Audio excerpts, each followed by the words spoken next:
Combine mentor ऑफिशियलच्या YouTube चॅनलमध्ये आपलं मनपूर्वक स्वागत. तर आपण बघतोय काल झालेला गट क पूर्व चा पेपर बघतोय. तर त्याचं विश्लेषण आपण बघणार आहे. जर कालचा पेपर बघितला तर आपण करंट विषयामध्ये जर बघितलं तर आयोगाने त्याची चौकट सोडली नाही. जी सीएमओने 65+ PDF आपल्यासाठी शेअर केली होती, त्यामध्ये त्यांनी जी चौकट दिली होती ती चौकट आयोगाने कुठेही मिस केलेली दिसत नाही. जे चालू घडामोडीचे टोटल 15 प्रश्न विचारले होते त्यातले जवळपास 1/3 म्हणजेच 5 प्रश्न त्यांनी फक्त एकाच टॉपिकवर विचारले, ते म्हणजे पुरस्कार. मग आतापर्यंत आपण जे सांगितलं होतं की पुरस्काराला जास्त फोकस करा, तर ते जर फोकस केलं असतं तुम्हाला 1/3 करंटचे मार्क एकाच टॉपिकवर आरामात येऊन गेले असते. त्याच्यानंतर आयोगाने जास्त फोकस केल्यात परिषदावर साधारण 2 प्रश्न विचारलेत. त्याच्यानंतर आयोग गेले योजना आपण इकॉनॉमिक दृष्ट्या आणि करंट दृष्ट्या करतो, तर योजनांना किती महत्व द्यायचं किती नाही द्यायचं ते कालच्या पेपरने आपल्याला दाखवून दिलं. त्याचबरोबर अंतरिक्ष असेल किंवा पॉलिटिक्स एक प्रश्न करंट मध्ये टाकला होता आणि नेमणुकाच्या बाबतीत या प्रश्नावर आयोगाने फोकस केलाय. तर आयोगाने जरी एखाद्या पेपरला चौकट चेंज केली असेल तर परंतु आयोग त्याच्या चौकटीवर ठाम आहे. त्यामुळे आपण प्रत्येक विषयाच्या चौकटीकडे लक्ष दिलं पाहिजे. तर आपण करंटचं विश्लेषण बघतोय. आपण सुरू करूया डायरेक्ट विश्लेषण. तर बघा 36 नंबर पासून करंट सुरू होत आहे. आपण डी सेट बघतोय. त्यामध्ये पहिला प्रश्न बघा, पीएम धनधान्य कृषी योजनाबाबत खालीलपैकी योग्य कथन ओळखा. पीएम कृषी धनधान्य योजना विचारली, त्याच्याबद्दल त्यांनी योग्य कथन कोणते ते विचारले.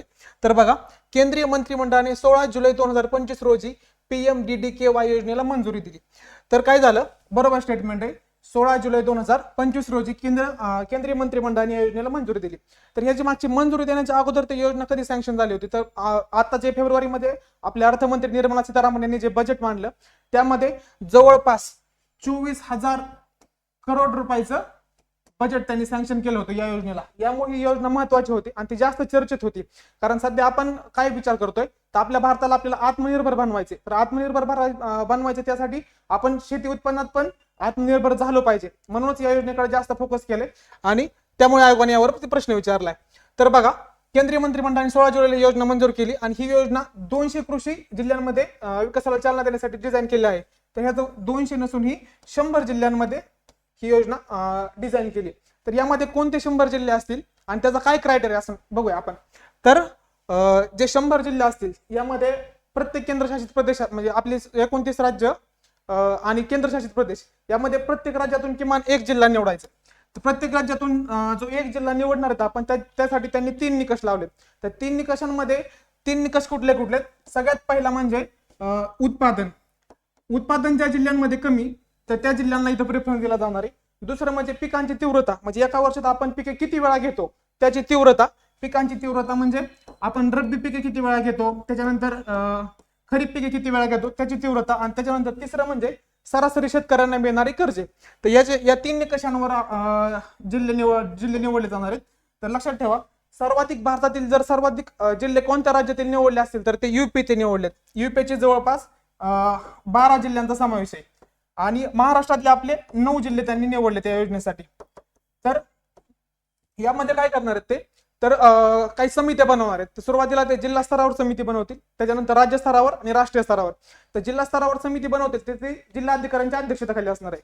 तर जिल्हाधिकारी आणि त्याच्याबरोबर कोण असणार आहेत, जे प्रगतशील शेतकरी असतील आपल्याकडचे त्यांचाही या समितीमध्ये समावेश असणार आहे. त्याचबरोबर जे शेती तज्ज्ञ आहेत आणि शेती बाबतीचे जे शेतकी अधिकारी आहेत त्यांचा यामध्ये समावेश असणार आहे. त्याच्यानंतर पुढचा महत्वाचा मुद्दा म्हणजे यामध्ये त्यांनी जास्त फोकस करायचा प्रयत्न केलाय की यातून आपण स्वयंपूर्णतेकडे कसं जाऊन आणि आत्मनिर्भर कसं बनू.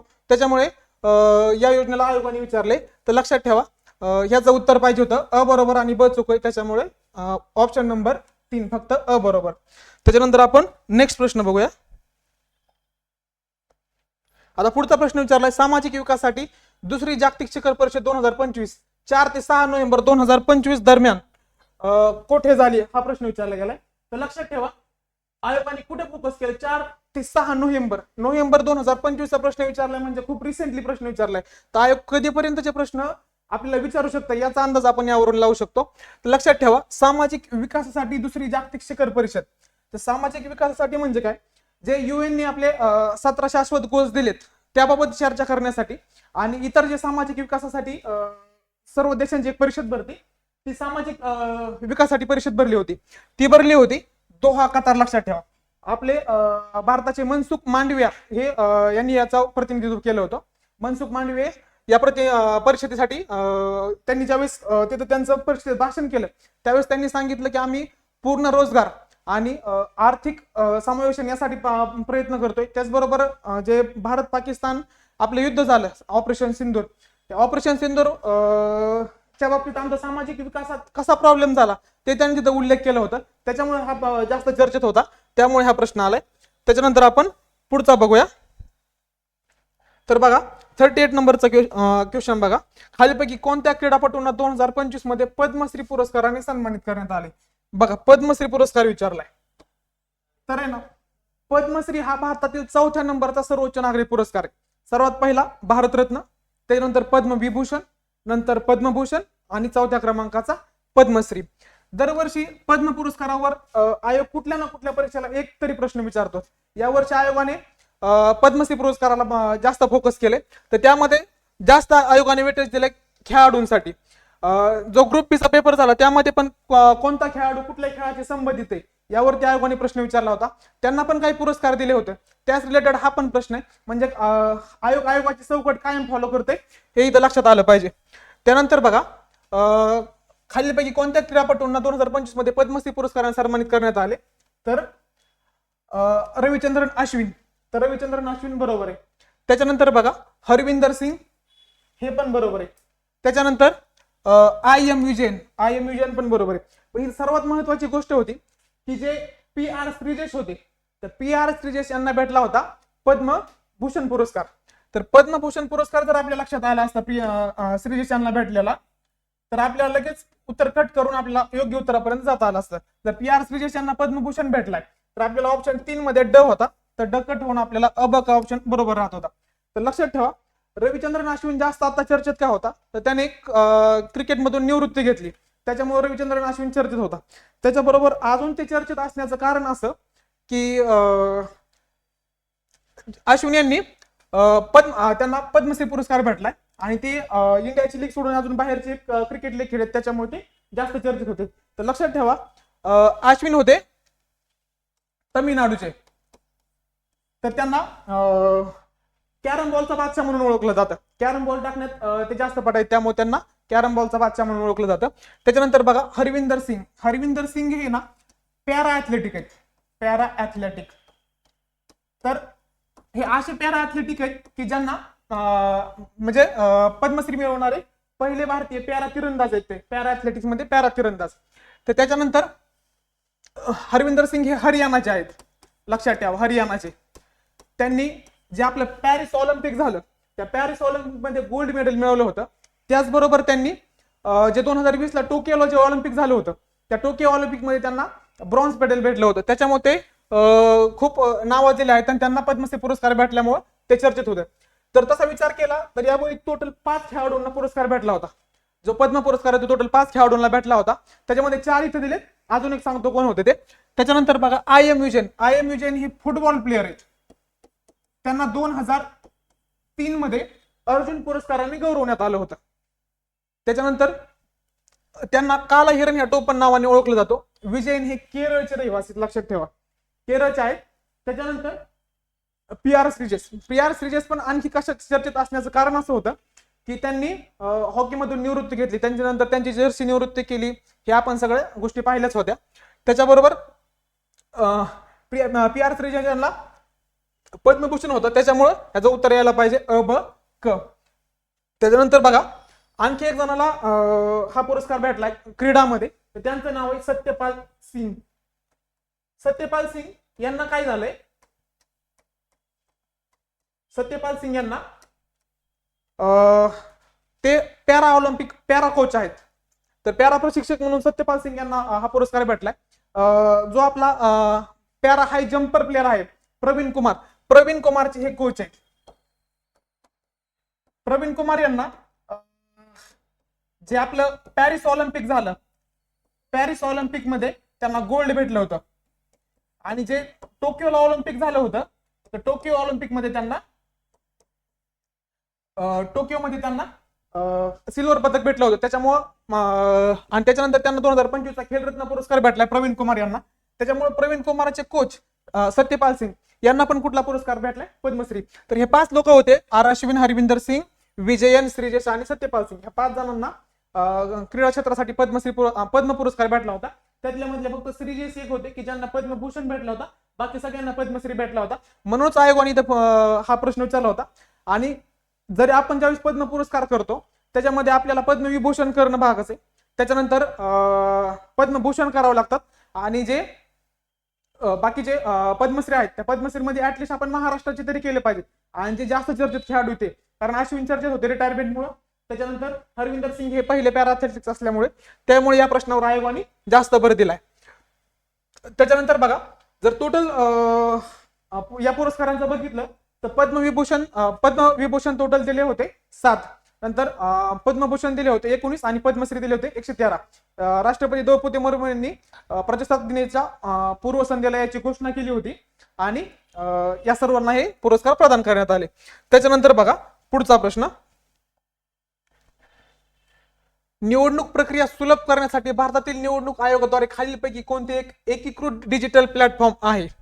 आता निवडणूक आयोगावर प्रश्न विचारलाय. निवडणूक आयोगावर प्रश्न विचारायचं कारण काय? सध्या निवडणूक आल्यात. निवडणूक असल्यामुळे आताच बऱ्याच ठिकाणी निवडणूक आयोग चर्चेत होता. कशामुळं? अपारदर्शक निवडणुका, पारदर्शक निवडणुका, असं बरेच लोकांनी काही मुद्दे उठवले. किंवा आपण वोटिंग मशीनचा प्रॉब्लेम बघतोय, किंवा काही जणांचं मत आलं की मतांमध्ये फेरफार होते. याच्यामुळे इलेक्शन कमिशन बरंच चर्चेत होतं. तर इलेक्शन कमिशननी काय केलं, या सर्व लोकांच्या शंका दूर करण्यासाठी, आपला स्मार्टनेस दाखवण्यासाठी आणि लोकांचा एक विश्वास संपादन करण्यासाठी त्यांनी काय केलं, एक वेबसाईट म्हणा किंवा एक ऍप म्हणा तयार करण्याचा प्रयत्न केला. तर त्यांनी काय करायचं म्हणून त्यांनी एक डिजिटल प्लॅटफॉर्म तयार केला. तर त्या प्लॅटफॉर्मचं नाव आहे ECI नेट. लक्षात ठेवा, ECI नेट. ECI नेट बनवलं. तर ECI नेट वरून काय होणार आहे, तर ECI नेट वरती सर्व मतदारांची माहिती कोण भरणार आहे, तो गव्हर्नमेंटने प्राधिकृत केलेला सक्षम अधिकारीच भरणार आहे. त्याच्यानंतर याच्यामुळे काय होणार आहे की जे मतदारांची माहिती त्या सायबर गुन्ह्यांपासून त्याला थांबवलं जाणार आहे. म्हणजे कुठल्याही प्रकारचा त्या माहितीवर सायबर अटॅक होणार नाही. त्याच्यानंतर हे सगळं डाटा करताना त्यांनी प्रत्येक राज्याच्या निवडणूक आयुक्तांशी, त्याचबरोबर निवडणूक निर्णय अधिकाऱ्यांशी चर्चा केली आणि त्याच्यानंतरच त्यांनी हा प्लॅटफॉर्म बनवला. त्याच्यामुळं काय झालं की जे बाकीचे सगळे होते, समजा फॉर एक्झाम्पल सी-विजिल सारखे ऍप, अशा बऱ्याच ऍपवर जाऊन आपण मतदार नोंदणी करणे किंवा आपले मतदार यादीतील नाव बघणे, यासाठी बऱ्याच कुठल्या आता इतर ऍप्सची किंवा वेबसाईटची आपल्याला जरूरत पडणार नाही. आपल्याला फक्त एकच ऍप्स आपल्याकडे असलं पाहिजे किंवा एकच प्लॅटफॉर्म त्यांनी सगळ्यासाठी डिझाईन केलाय, त्याचं नाव आहे EC नेट. यातून काय होणार आहे की ते मतदारांचा विश्वास प्राप्त करू शकणार. त्याच्याबरोबरच जे त्यांचे केंद्र प्रमुख आहेत, निवडणूक अधिकारी आहेत, BLO आहेत, यांना त्यांचं काम करण्यासाठी फायदा होणार आहे. म्हणजे त्यांच्या कामात सुलभता निर्माण होणार आहे. यामागचा सगळा उद्देश होता की आताच्या सगळ्या निवडणुका चालू आहेत आणि निवडणुकीत जे अपारदर्शकपणाचे जे मुद्दे उपस्थित होत आहेत याच्यावरती प्रतिबंधन आणण्यासाठी निवडणूक आयोगाने हा प्लॅटफॉर्म उभा केलाय. आणि सध्या निवडणूक असल्यामुळे आयोगाने याला भर दिलाय आणि म्हणूनच आयोगाने यावरती प्रश्न विचारलाय. तर लक्षात ठेवा, 39चं उत्तर पाहिजे 2 EC नेट. त्याच्यानंतर बघा नेक्स्ट प्रश्न, राष्ट्रीय प्रगतीतील महत्वपूर्ण योगदानासाठी 43व्या लोकमान्य टिळक राष्ट्रीय पुरस्काराने कोणाला सन्मानित करण्यात आले? 43वा लोकमान्य टिळक पुरस्कार. तर लक्षात ठेवा, लोकमान्य टिळक पुरस्कारावर आयोगाने आतापर्यंत खूप वेळा प्रश्न विचारले. त्याचं कारण असं की लोकमान्य टिळकांनी जे भारतासाठी योगदान दिले ते, त्याच्यानंतर लोकमान्य टिळकांवर जे आपण बघतो बऱ्याच काही गोष्टी चालू आहेत, त्याच्यामुळे या पुरस्काराकडे ते वळाले आहेत. किंवा आयोगाचा ट्रेंड राहिलाय की कारण तो आतापर्यंत बऱ्याच पंतप्रधानांना देण्यात आलाय, राष्ट्रपतींना देण्यात आलाय. तो पंतप्रधान म्हणला तर इंदिरा गांधींना दिला गेलाय, त्याच्यानंतर मनमोहन सिंगांना गेला गेलाय आणि आता रिसेंटली काही दिवसापूर्वी तो नरेंद्र मोदी साहेबांना पण दिला होता. त्याच्यामुळे या पुरस्काराला आयोग बऱ्याच वेळा फोकस करते. तर लक्षात ठेवा, आताचा जो रिसेंटचा पुरस्कार आहे 43वा लोकमान्य टिळक पुरस्कार, तर तो भेटला आहे जे आपले रस्ते वाहतूक केंद्रीय मंत्री आहेत तर त्या नितीन गडकरी साहेबांना हा पुरस्कार भेटलाय. तर आता आपण बाकीचे ऑप्शन बघितले, फडणवीस साहेब, एकनाथ शिंदे, अजित पवार. तर लक्षात ठेवा, हे तिघही त्या व्यासपीठावर होते, CM आणि 2 DCM, परंतु आयोगाने कन्फ्युज करण्यासाठी हे ऑप्शन टाकले होते. तर लक्षात ठेवा, हा पुरस्कार भेटला होता नितीन गडकरी साहेबांना. तर लक्षात ठेवा, 41वा पुरस्कार भेटला होता मोदींना. त्याच्यानंतर 42वा भेटला होता सुधा मूर्ती, 42वा सुधा मूर्ती. त्याच्यानंतर आता 43वा गडकरी आणि जो पहिल्यांदा हा पुरस्कार दिला गेला, हा पुरस्काराची सुरुवात झाली 1983 पासून. 1983 पासून या पुरस्काराची सुरुवात झाली. टिळक स्मारक ट्रस्ट समितीच्या वतीने हा पुरस्कार दिला जातो. तर लक्षात ठेवा, लोकमान्य टिळकांच्या 1 ऑगस्टला स्मृतिदिनी हा पुरस्कार प्रदान केला जातो. लोकमान्य टिळकांचा स्मृतिदिन असतो 1 ऑगस्ट, आणि 1 ऑगस्टला हा पुरस्कार प्रदान केला जातो. तर आताचा जो होता तो 105वा स्मृतिदिन होता. 105व्या स्मृतिदिनी हा पुरस्कार प्रदान करण्यात आला. यावेळी टिळक स्मारक मंदिर समितीचे ट्रस्टचे अध्यक्ष जे रोहित टिळक आहेत, त्यांनी गडकरी साहेबांना हा पुरस्कार प्रदान केला. त्यावेळेस त्यांनी सांगितलं की भारताच्या प्रगतीसाठी सर्वोच्च कार्य करण्याचा ते प्रयत्न करतायत, म्हणून त्यांना हा पुरस्कार प्रदान करण्यात आला. त्याच्यानंतर बघा, त्याच्यामुळे आतापर्यंत ह्या प्रश्नावर आयोगाने खूप वेळा प्रश्न विचारला, त्याच्यामुळे हे आयोगाची चौकट लक्षात ठेवा आणि ह्याच्यावरती परत हा पुरस्कार आयोग आणखी विचारू शकतं, त्याच्यामुळे हा पुरस्कार फोकस केला पाहिजे. त्याच्यानंतर नेक्स्ट बघा, 2025च्या ड्युरँड कप मध्ये कोणता संघ उपविजेता ठरला? आता ड्युरँड कप, आता याच्यावरती प्रश्न विचारायचं कारण असं की याच्या अगोदर आयोगाने प्रश्न विचारला होता की ड्युरँड कप ही स्पर्धा कोणत्या खेळाशी संबंधित आहे. आता कवर संबंधित विचारेन. आता आयोगाने थोडासा ट्रेंड शिफ्ट केला, आयोग थोडंसं पुढे झालं. म्हणजे आयोगाने याच्या अगोदर ड्युरँड कपवर फोकस केले, याचा अर्थ आयोग अजून पुन्हा ड्युरँड कपवरती फोकस करू शकतो. याकडे आपण लक्ष द्यायला पाहिजे होतं, आणि आयोगाने बरोबर अगोदरच्या PYQ नुसारच हा प्रश्न सेट केला, आणि त्यांनी पुढे जाऊन विचारले की ड्युरँड कप मध्ये कोणता संघ उपविजेता ठरला. आता बऱ्याच जणांचा प्रॉब्लेम काय झाला, स्पीड मध्ये उप हा शब्द वाचायचाच राहिला. ज्यांनी इंग्लिश मध्ये वाचलं त्यांना कळून गेलं की रनर अप विचारले, पण ज्यांनी मराठीत वाचलं त्यांचा स्पीड मध्ये उपशब्द नाही विजेता वाचला आणि पुढे निघून गेले. तर पेपरमध्ये जरी आपल्याला 60 मिनिटात 100 प्रश्न सोडवायचे असले तरी पण आपण प्रत्येक छोट्या छोट्या शब्दांकडे लक्ष दिलं पाहिजे, त्याचीच इथं प्रतिक्रिया आली. त्यानंतर बघा, तर त्यांनी उपविजेता संघ विचारला. लक्षात ठेवा, हे जास्त चर्चेत असण्याचं सध्याचं असं कारण काय होतं की नॉर्थ ईस्ट युनायटेड FC ने हा सलग दुसऱ्यांदा विजय पटकावलाय. तर त्यांनी 2024 पण विजेतेपद पटकावले, 2025 पण विजेतेपद पटकावले. त्याच्यामुळे काय झालं, हा जास्त चर्चेत आला होता. जसा आपले समजा चेन्नई सुपर किंग्स किंवा मुंबई इंडियन्स IPL जास्त वेळा जिंकलं की त्याच्यावरती प्रश्न जातो, सेम तसंच झालं की ड्युरँड कप मध्ये पण सलग 2दा एकच संघ विजेता ठरल्यामुळे याच्याकडे प्रश्न गेला. परंतु आयोगाने थोडासा ट्रेंड चेंज केला आणि विजेता न विचारता आयोगाने उपविजेता विचारला, त्याच्यामुळे बऱ्याच जणांचा प्रॉब्लेम झाला. तर लक्षात ठेवा, ड्युरँड कप ही आशियातील सर्वात जुनी फुटबॉल स्पर्धा आहे.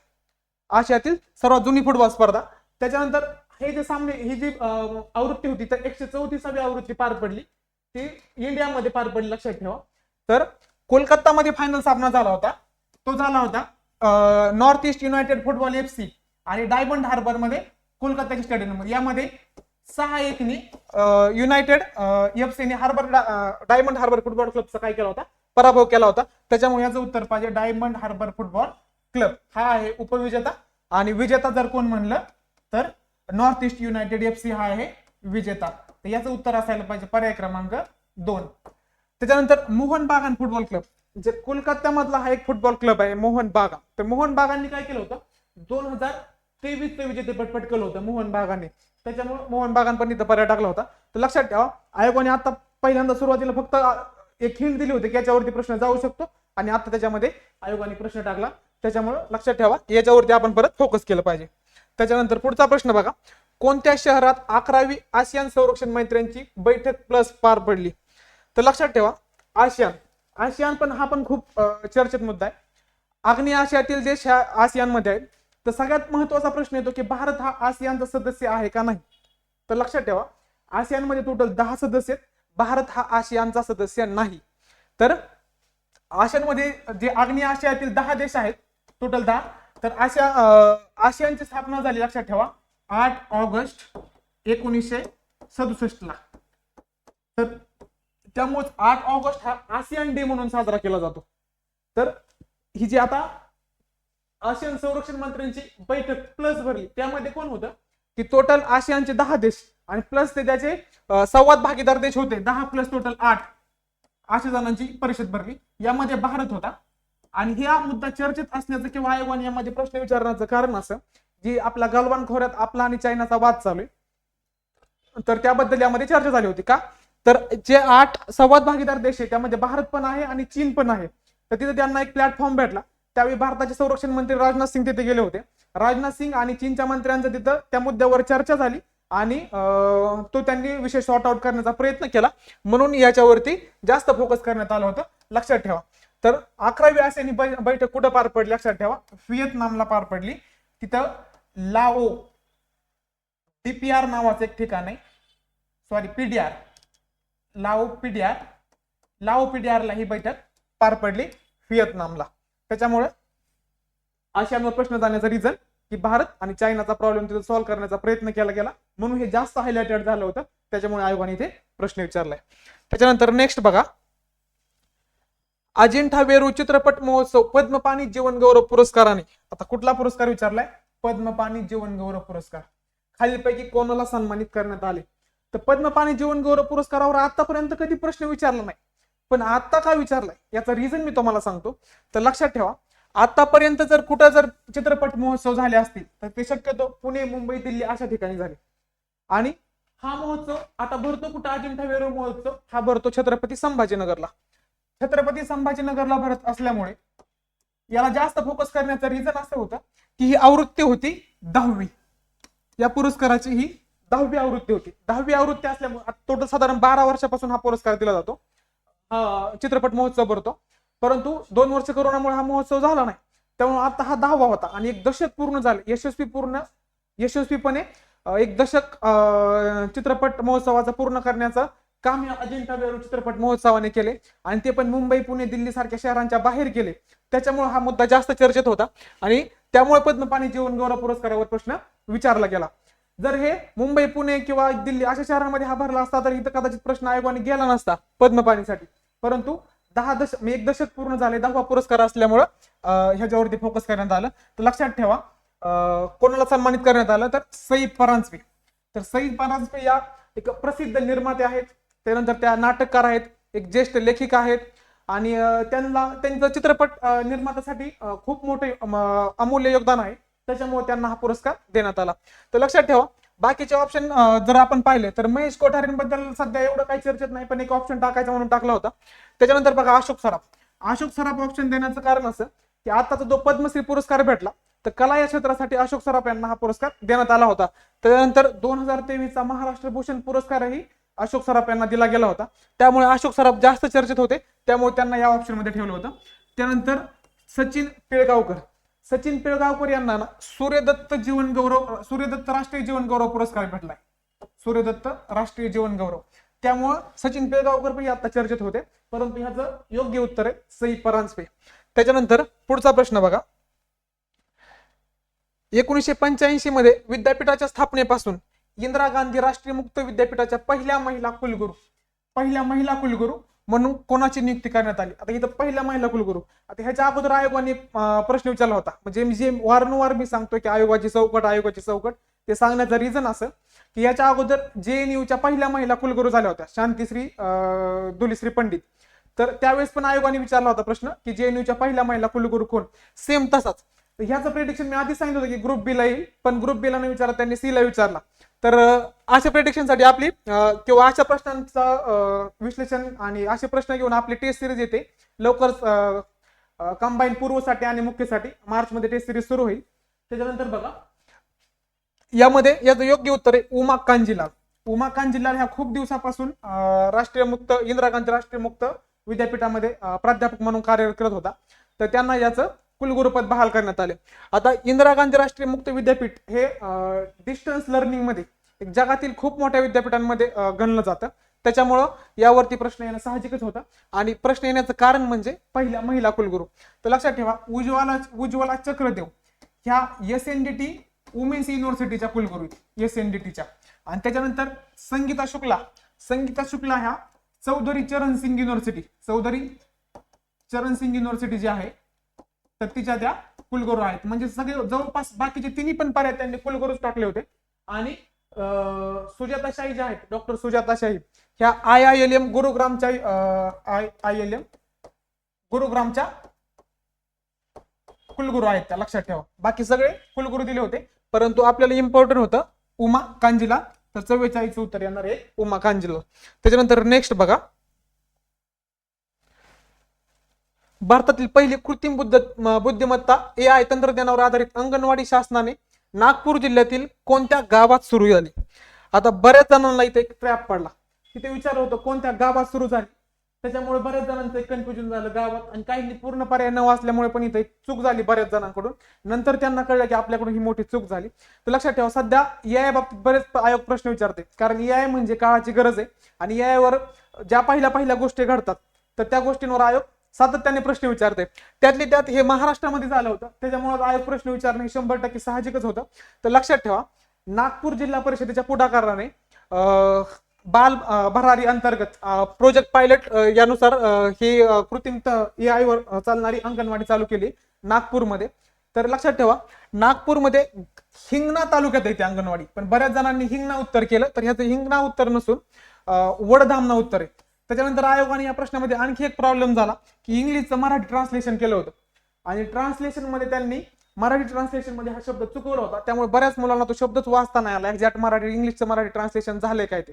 त्याच्यामुळे काही जणांनी हिंगणा बघितलं आणि हिंगणा उत्तर केलं, परंतु हा हिंगणा हा वडधामना गावाचा तालुका आहे, आणि इथं गाव विचारले, त्याच्यामुळे साहजिकच ह्याचं उत्तर पर्याय क्रमांक 3 यायला पाहिजे. त्याच्यानंतर आयोगाने बाकीचे पर्याय टाकताना पण, आता समजा फॉर एक्झाम्पल नागपूर मधला एखादा विद्यार्थी, त्याला सगळेच गोष्टी माहिती आहेत, तर त्याला हा प्रश्न सहज सुटू शकतो, परंतु आयोगाने तसं नाही केलं. त्यांनी बाकीचे पण सगळे जे आहेत उरलेले ऑप्शन ते सगळे नागपूर जिल्ह्यात टाकून दिलेत. आता हा जर पाहिला आपण कळमेश्वर, तर हा नागपूर मधील एक तालुका आहे. त्याच्यानंतर बेलदरोडी हे पण नागपूर मधलं एक शहर आहे. त्याच्यामुळे बाकी सगळे त्यांनी पर्याय टाकताना पण नागपूर मधलेच टाकले होते. आणि सगळ्यात म्हणजे पहिलाच प्रश्न, म्हणजे आपल्याला आपण स्पीडमध्ये असतो पेपरच्या वेळेस, त्यावेळेस आपण पहिला पर्याय वाचतो आणि क्लिक करून पुढे जातो. तर हे वडधामना जे होतं हे हिंगणा तालुक्यातीलच होतं, परंतु बऱ्याच जणांनी हिंगणा उत्तर केलं, तर हिंगणा उत्तर नसून ह्याचं वडधामना उत्तर आहे, लक्षात ठेवा. त्याच्यानंतर पुढचा प्रश्न, हैदराबाद येथे झालेल्या 72व्या मिस वर्ल्ड 2025 स्पर्धेतील मिस वर्ल्डचा किताब जिंकणारी ओपल सुचेता चुआंगसरी कोणत्या देशाची आहे? आता चुआंगसरी कोणत्या देशाची आहे हे विचारले. आता हे विचारण्याचं कारण, तर बघा, हा 72वा मिस वर्ल्ड 2025 पार पडला, तर ह्याच्या अगोदर लक्षात ठेवा, ज्यावेळेस 71वा पण पार पडला होता तो आपल्या मुंबईत पार पडला होता, त्याच्यामुळे त्याच्यावर पण आयोगाने प्रश्न क्रिएट केला होता. रिझन काय होतं, एवढी मोठी स्पर्धा भारतासारख्या देशात जेव्हा पार पडते तेव्हा त्याच्यावर प्रश्न तयार करायला आयोगाला एक स्कोप मिळून जातो. 71वी मुंबईत जेव्हा पार पडली तेव्हा प्रश्न विचारला, 72वी तेलंगणातील हैदराबाद येथे पार पडली होती, त्याच्यामुळे यावर्षी पण यावरती प्रश्न विचारणे साहजिकच होतं. तर लक्षात ठेवा, ज्या चुआंगसरी आहेत त्या थायलंड या देशाच्या आहेत. तर मागील वर्षी 2024च्या ज्या पुरस्कार प्राप्त होत्या, क्रिस्टिना पिस्को चेक रिपब्लिकच्या होत्या, त्यांना या मुकुट प्रदान केला.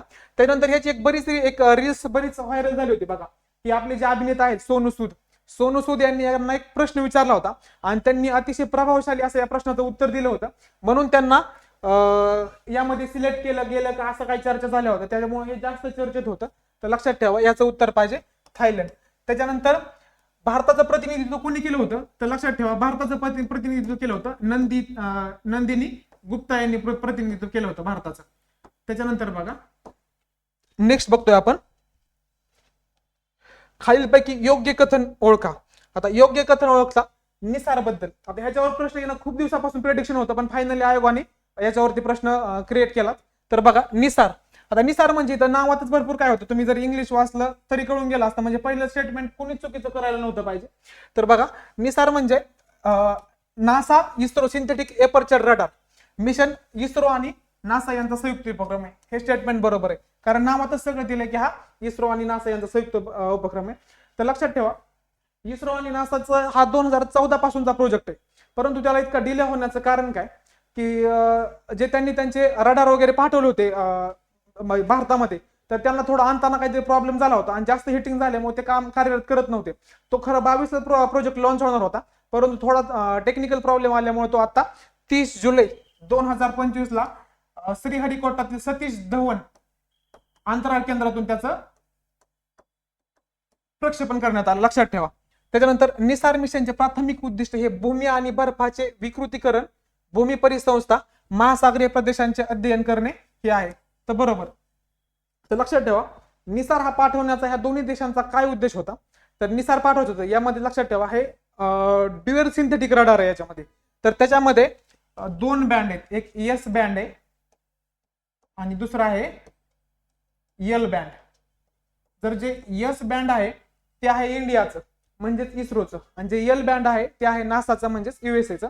तर लक्षात ठेवा, ह्या म्हणजे आतापर्यंत हा याच्यावरती प्रश्न येण्याचं रिझन असं की ऍट अ टाइम 2 बँड असणारा पाठवला होता. आतापर्यंत प्रत्येक देश काय करतो, एक कुठलं तरी बँड असतं. बँड म्हणजे साधारण वेव्हलेंथच्या टाईप सारखं असतं.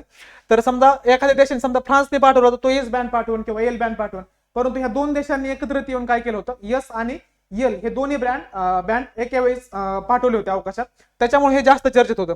तर ह्याचा फायदा असा होणार आहे, तर एस बँड काय करणार आहे, एस बँड ह्या पृथ्वीचं सगळं निरीक्षण करणार आहे. आणि एल बँड काय करणार आहे, एल बँड थोडक्यात त्याच्यात तर पेनिट्रेटिंग रेज असणार आहेत, म्हणजे थोडक्यात पृथ्वीच्या थोडं पण खाली पण काय चालू आहे ते काय त्याच्यामधून कळणार आहे. त्याच्यामुळे हा जास्त इम्पॉर्टंट आहे.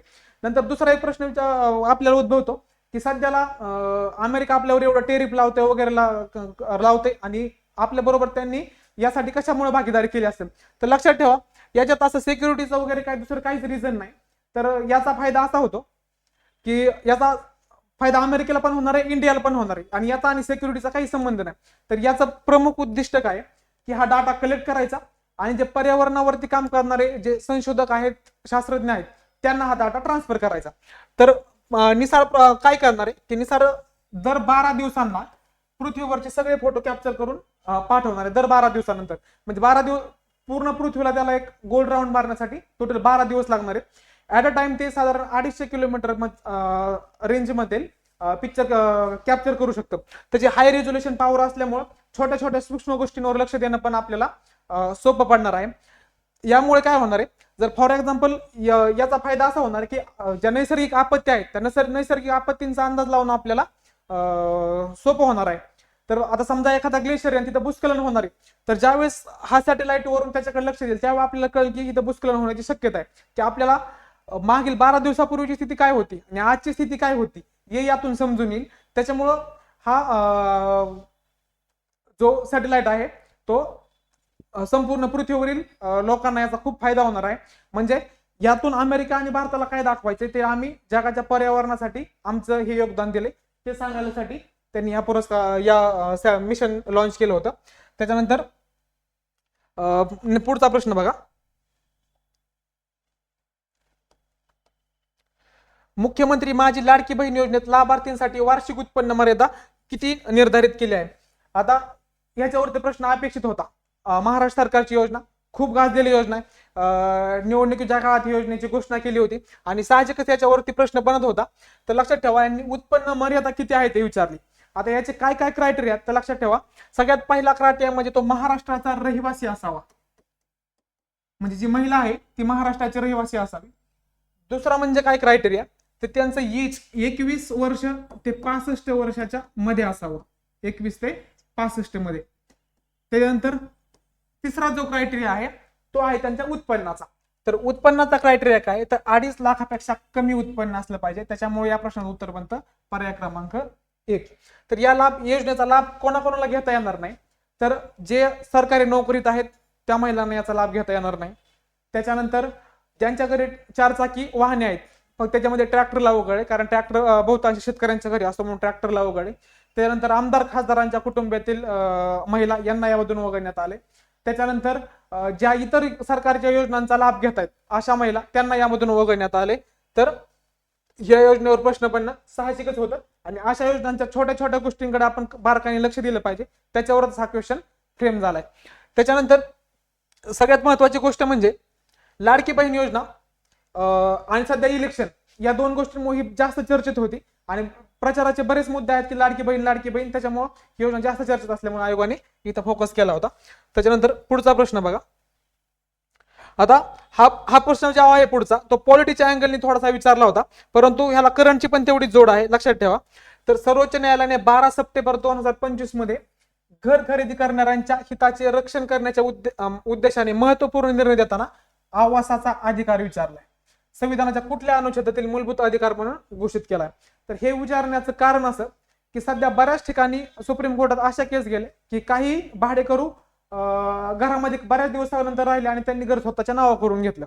तर अशा बऱ्याच केस गेल्यानंतर सुप्रीम कोर्टला ह्याच्यावरती काहीतरी स्टेटमेंट देणं भाग पडलं. त्यावरती सुप्रीम कोर्टाने सांगितलं की प्रत्येक माणसाचा जर मूलभूत हक्क काय असेल तर त्यांनी सांगितलं की प्रत्येकाला स्वतःचं छत असलं पाहिजे, म्हणजे प्रत्येकाला स्वतःचं घर असलं पाहिजे आणि प्रत्येकाचं घर हीच त्याची सुरक्षितता आहे. त्याच्यामुळं सुप्रीम कोर्टाने ह्याच्यावरती एका मुद्द्यावर जास्त फोकस केलं, तो म्हणजे काय की भाडे कधीही घर मालक बनू शकत नाही आणि त्यांनी रेरा कायद्यावर पण बोट उचललं, त्याच्यामुळे हा मुद्दा जास्त चर्चेत होता. त्या अनुषंगाने या मुद्द्यावरती प्रश्न विचारलाय. तर लक्षात ठेवा, जर आवासाचा अधिकार आहे तर आपल्याला तो आर्टिकल 21 नुसार मिळालेला आहे. त्याच्यानंतर जे यांचं बेंच होतं महादेवन आणि पारडेवालवाला यांनी याच्यावरती सखोल चर्चा करून त्यांचा डिसिजन दिला. त्याच्यामुळे लक्षात ठेवा की 21. त्याच्यानंतर हे 19, 20 आणि 32 हे 32 आपल्याला माहिती आहे की राज्यघटनेचा आत्मा वगैरे. त्याच्यानंतर बघा हे पॉलिटिचा पार्ट आहे. त्याच्यानंतर शेवटचा प्रश्न, राष्ट्रीय ई गव्हर्नन्स 2025 साठी महाराष्ट्रातील कुठल्या ग्रामपंचायतीला सुवर्ण पुरस्कार देण्यात आला? आता सुवर्ण पुरस्कार काय झाले की 4 श्रेणींमध्ये भारत सरकारने पुरस्कार दिले. तर त्या 4 श्रेणींमध्ये आपल्या महाराष्ट्रातली एक ग्रामपंचायत होती आणि ती जास्त चर्चेत असण्याचं कारण असं होतं की ती अतिशय दुर्गम भागातली असल्यामुळे आणि त्यातली त्यात ती महाराष्ट्रातल्या ग्रामपंचायतीला पुरस्कार बसल्यामुळे जास्त हायलाइट होणं साहजिकच होतं. त्यामुळे आयोग इथं शिफ्ट झालाय. तर लक्षात ठेवा, जी ग्रामपंचायत रोहिणी आहे तिला हा पुरस्कार मिळाला आहे, राष्ट्रीय ई गव्हर्नन्स. ई गव्हर्नन्स म्हणजे काय, यांनी कागदविरहित प्रणाली वापरली. त्यांच्या ज्या गावातली जी ग्रामपंचायत आहे त्यामध्ये त्यांच्या ऑफिसमध्ये कुठल्याही प्रकारचा कागद वापरला जात नाही. तिथं सगळं इलेक्ट्रॉनिक पद्धतीनेच त्यांनी सगळ्या गोष्टी हँडल करायला सुरुवात केली. व्हॉट्सअप असेल, इतर ऍप्स असतील, वेबसाईट असेल. त्याच्यानंतर जन्म मृत्यू सारखे दाखले वगैरे सगळी गोष्टी त्यांना ऑनलाईन मिळून जातात. त्याच्यामुळे जवळपास त्यांनी 900+ गोष्टींवर ऑनलाईन काम केल्यामुळं यांच्याकडे ई गव्हर्नन्स स्ट्रॉंग झालाय. त्याच्यानंतर लक्षात ठेवा, 100% घरगुती ग्रामीण डिजिटल साक्षरता प्राप्त करणारं हे गाव आहे. तर लक्षात ठेवा, हे रोहिणी गाव हे धुळे जिल्ह्यातील शिरपूर तालुक्यात आहे. तर येथील सर्व लोक जवळपास आदिवासी समाजाचे आणि आदिवासी समाजाचे लोक असून पण त्यांनी जर ई गव्हर्नन्स मध्ये एवढा किंवा भारताच्या डिजिटल साक्षरतेकडे एवढं मोठं पाऊल टाकले तर ते आपल्यासाठी अभिमानाची गोष्ट आहे. त्याच्यामुळे आयोगाने यावरती प्रश्न विचारला होता. आणि एवढ्या दुर्गम भागातील लोकांनी याकडे पाऊल टाकले तर बाकी लोकांनी त्याचा आदर्श घेतला पाहिजे. म्हणून यांना हा पुरस्कार भारत सरकारने दिला आणि महाराष्ट्रातले विशेष असल्यामुळे यांना हा पुरस्कार देण्यात गेला. तर लक्षात ठेवा, 50 उत्तर 1 पाहिजे. ग्रामपंचायत रोहिणी. तर आपण हा पेपर एकंदरीत दृष्ट्या सर्व पाहिला तर आपल्याला एक गोष्ट कळून जाते की आयोगाने त्याची फ्रेम कधी चेंज केली नाही. एखाद्या पेपरला जरी चेंज झाली तरी न बघता आपण आपल्या फ्रेमवर्क वरती काम करत राहिलं पाहिजे. त्याचीच हे एक मोठं उदाहरण आहे. त्याच्यानंतर आपण किती डीप मध्ये जायचं करंट या विषयात आणि किती नाही जायचं ते या पेपरवरून आपल्याला कळतं. कधी कधी आपण खूप अभ्यास केला तरी नाही मार्क येऊन जात, परंतु आपण जर आपल्या अभ्यासाची लेवल मेंटेन ठेवली तर आपल्याला 100% मार्क मिळून जातात. यावरून आपल्याला लक्षात येतं. ठीक आहे, भेटूया लवकरच. धन्यवाद.